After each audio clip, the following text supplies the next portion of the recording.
Yo, what up, guys? Just taking some peace of mind. I opened all that up.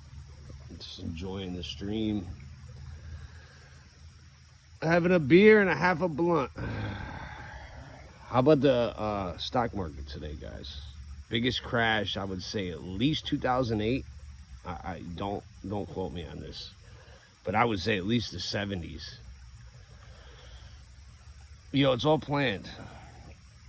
Don't freak out. If you guys got money in the stock market, hold on to it. It'll eventually go back up. I knew this shit was gonna happen, so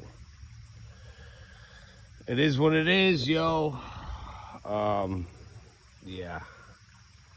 Enjoy life. Just get out in nature, get some sun. Peace.